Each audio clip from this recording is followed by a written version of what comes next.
है भाजपा को, ये तो लड़ रहे हैं, हमने लड़के हराया है। आपको चुनना है कि आप लड़ने वाले के साथ रहना चाहते हैं कि लड़कर जीतने वाले के साथ रहना चाहते हैं। हम हराएंगे, बैलून में हवा हमने भरा है, निकालेंगे हम ही, चिंता मत कीजिए। बहुत लोग कह रहा है चुनाव कैसे जीतिएगा, उसको मालूम नहीं है। जो मेरा भारी आलोचक है उसको भी पता है कि प्रशांत किशोर को और कुछ आए चाहे नहीं, चुनाव लड़ाने आता है। जिसका हाथ पकड़कर चुनाव लड़ाएंगे उसके सामने किसी को नहीं टिकने देंगे। इतना मजबूती से लड़ाएंगे कि नीचे से जमीन खिसकेगी, ऊपर से आकाश उड़ जाएगा, उसको पता ही नहीं लगेगा।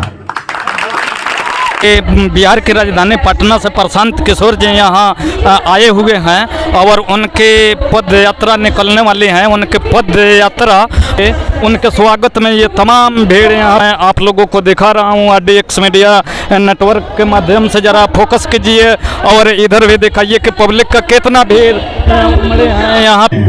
अगर आपने NDA छोड़ दिया है तो उस पद को छोड़ काहे नहीं रहे हैं? उस पद को छोड़िए या उस MP को हटाइए। राज्यसभा में भाजपा का बिल पास कराने में अपना दल का आदमी लगाए हुए हैं। आप बिहार में गठबंधन बनाकर फिर ठगने का उपाय कर रहे हैं। 15 में आपने वोट दिया था, यह आदमी 17 में आपको ठग कर भाग गया।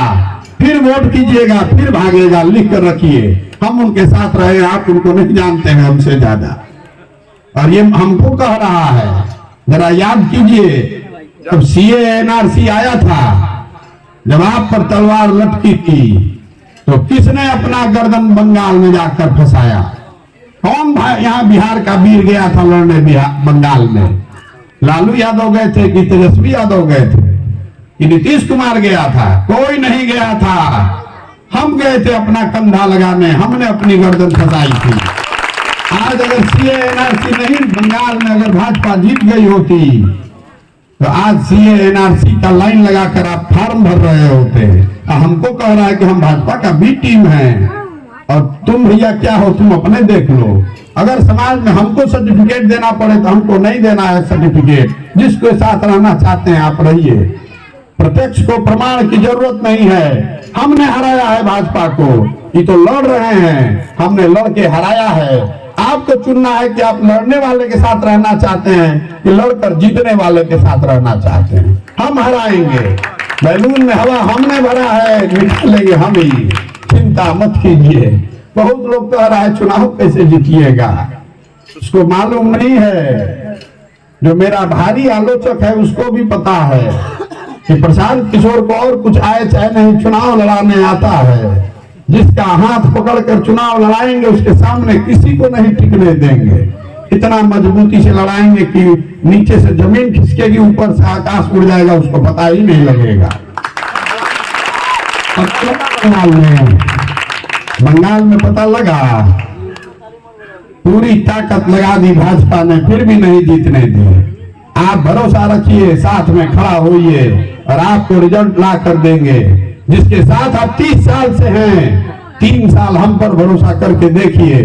हम अपनी पार्टी नहीं बना रहे हैं, आप अपने आप पर भरोसा करके देखिए, स्थिति उससे बदलेगी।